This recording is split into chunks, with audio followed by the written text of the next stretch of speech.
In a time long past, nestled in a valley forgotten by the world, lay the cheerful village of Meadowbrook. Its cottages were scattered across the green countryside as plentifully as freckles on a child's face, and its fields of golden wheat flowed over the hills like the silken hair of a slumbering giantess. The village had no walls, the fields no fences, and the barns no locks. The people of Meadowbrook, with calloused hands and open hearts, tilled the earth together, sharing the bounty of their labor. If a mother's cow ran dry, her neighbor would arrive with a full jug of milk. If a farmer's apple harvest was meager, his friend would offer a heaping basket from his own orchard. In this harmonious existence, life was simple and filled with a quiet joy. When hunger visited, it was a shared burden, and for that reason it never lingered. From time to time, ambitious kings would ride to the edge of Meadowbrook, their banners snapping in the wind, and attempt to bring the villagers under their rule. "My kingdom is vast and my soil is rich," one would declare. "Come, work my lands for a mere 10 days each year. I shall grant you a portion of the harvest, and my knights will shield you from the dangers of the forest." But the people of Meadowbrook would simply smile and shake their heads. Why toil for a king to receive only a fraction of what their own hands could produce? And as for protection, they were their own guardians. When bandits crept from the shadows of the woods, the villagers would grasp their pitchforks and scythes, standing shoulder to defend their home. If a desperate soul was caught stealing from their fields, they were not met with punishment. Instead, they were invited to a warm hearth and a hearty meal. More often than not, these strangers, touched by such kindness, would choose to stay, their past transgressions melting away like snow in the spring sun. One king even tried a gentler approach, marrying a maiden from the village and claiming her family as his subjects, bound to his fields. It was not long before he was sent fleeing back to his castle, chased by the very people he sought to rule. But one day a change arrived, not on horseback, but on a peculiar southern wind. At first glance, it was nothing more than a single dried leaf tumbling through the air. You would pay it no mind. Yet, if you looked closer, just before it danced away, you might have sworn you saw a pair of tiny eyes or the faint outline of a mouth. It was a fleeting, shapeless thing, a chameleon of a creature that shifted its form for every person it encountered. It spoke in whispers that only one could hear. The villagers, who were no strangers to the mystical arts, using gentle magic to bless their crops, glimpse the future in the ripples of the stream, or soothe the fevers of their sick, recognized this as a foreign and unsettling power. They chose to ignore it, turning their backs as it fluttered through the streets. The leaf, persistent, searched for a willing ear. It eventually found one in the lonely cottage of an old man named Arthur, whose wife and daughter had long since passed into memory. Though his neighbors often brought him food and company, Arthur had grown distant, his grief a wall around his heart. Some days he would shout for them to leave the offerings on his doorstep, the silence of his home his only companion. Too frail to work the fields, he felt a deep, gnawing shame that he could no longer contribute as the other men did. Arthur's eyes were dim with age, and he did not notice the leaf as it drifted through his open window and settled softly upon his ear. "Dear old man," it whispered, its voice like the rustling of paper, "I have heard your sorrow." "Who's there?" Arthur cried out, startled. "Show yourself! Be gone from my house!" "I am the voice of logic," the leaf hissed. "I have traveled from a land where reason reigns, and I can see there is no logic in this village of yours." "What nonsense do you speak of?" Arthur grumbled, yet he sank into his chair, intrigued. "You have labored longer and harder than any of the young men out in those fields," the leaf continued, its voice persuasive. "Yet your house is no grander than theirs. You own nothing more than they do. The very land your house stands on is not your own." The old man was bewildered. "No one owns the land here. We all share it. Why would I need to own the land around my cottage? I am not strong enough to farm it." "And why should you have to?" the leaf retorted, a sharp edge to its tone. You have given your entire life to this community, and they have left you here to wither away. They bring you food as if it were charity, a gift, when in truth they owe you so much more for your years of sacrifice." Arthur pondered this for a long time. He remembered hearing a strange story years ago, just before he married his beloved Sarah. It had warned him that she would leave this world before him. He had dismissed it then, and his heart still ached with the truth of that prophecy. He would not make the same mistake again. "And how can I change this?" the old man asked, his voice trembling with a new, unfamiliar emotion. "I am weak. My life is all but over."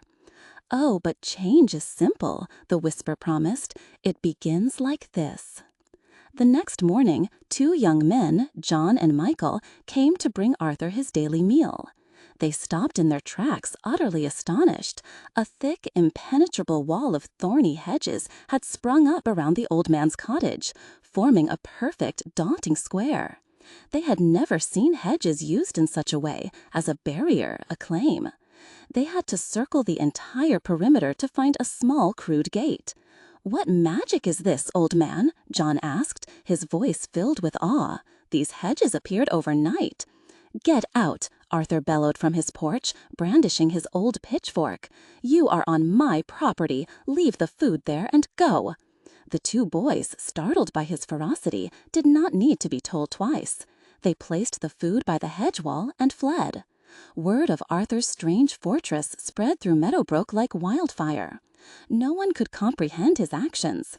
Several villagers tried to reason with him, but the moment they stepped past his hedge line, he would chase them away, his eyes wild. Eventually, they left him to his solitude. But a problem arose. The land now enclosed by Arthur's hedges was fertile and valuable, land that now lay fallow because no one else could use it.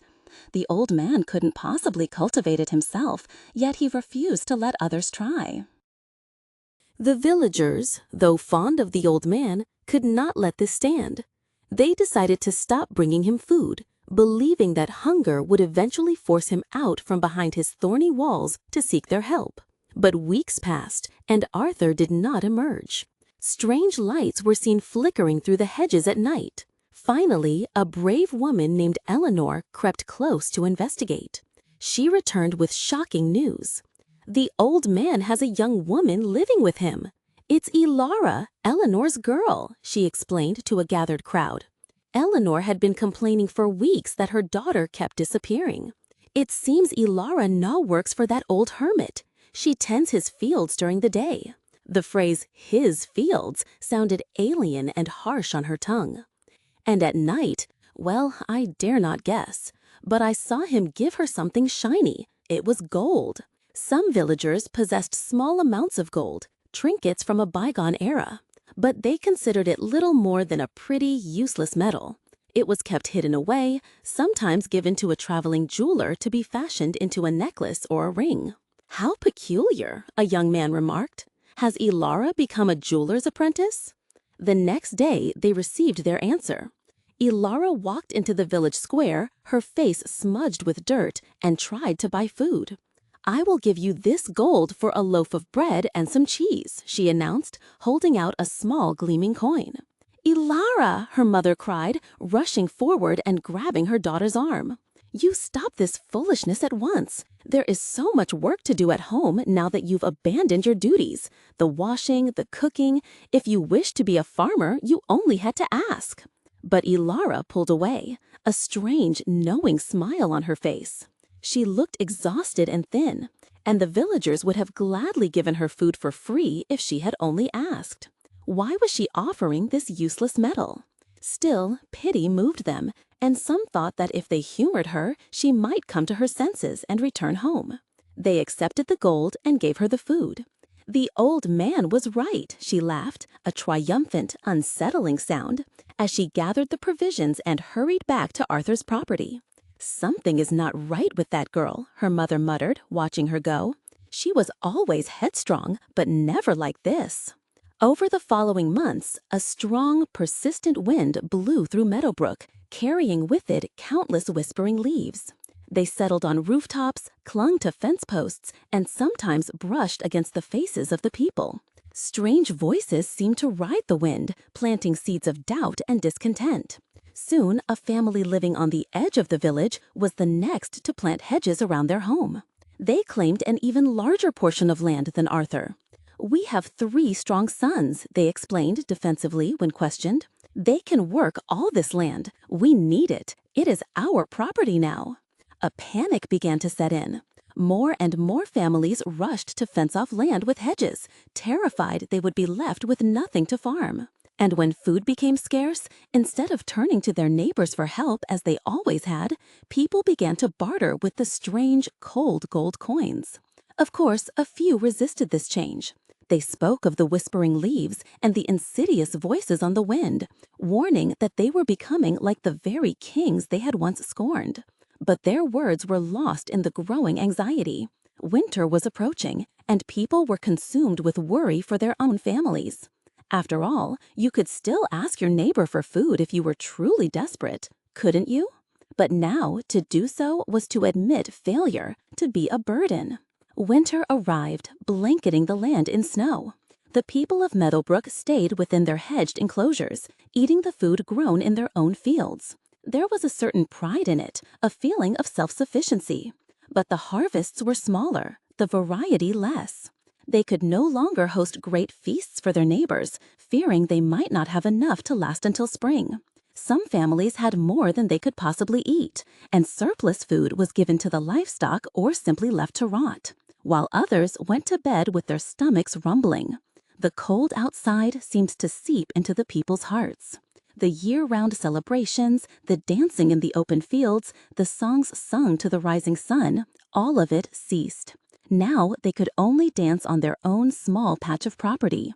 On the day of the winter solstice, they sang their carols quietly indoors, trapped by wood and thorns, their voices too faint to reach their neighbors' ears. The most horrifying change, however, came with the spring thaw. One morning, the villagers awoke to find a man hanging from the great oak tree in the center of town. "I hanged him myself," Arthur announced, his voice devoid of any warmth. Now that his neighbors had embraced his way of thinking, he no longer hid behind his hedges.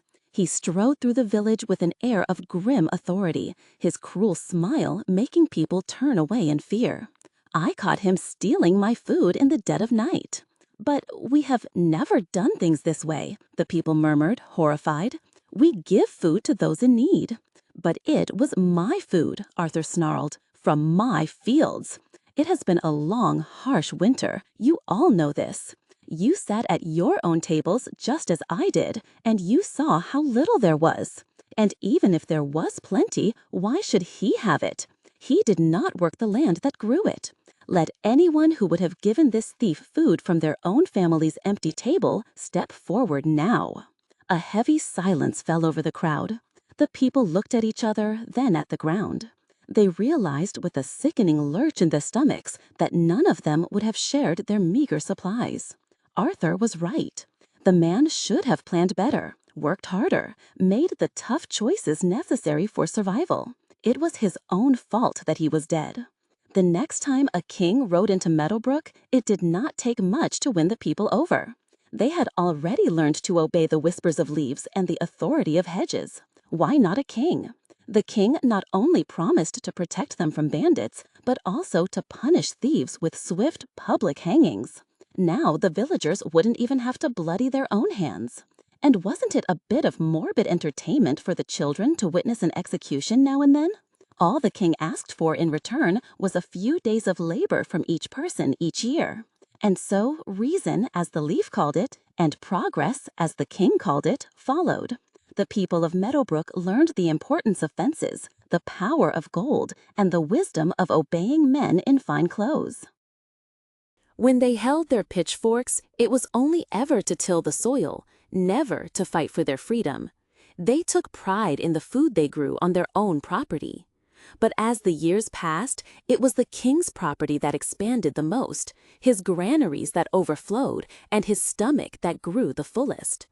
By the time the people of Meadowbrook realized their mistake, it was far, far too late. There were always a few who resisted, who remembered the old ways. But as the years grew colder and the winds blew harsher, they were systematically uprooted and hanged from the great oak tree. Some say that one day a true autumn will return. The leaves that whisper lies will fall from the branches and become one with the earth again. They will nourish the bones of the hanged men, and a new kind of flower will bloom.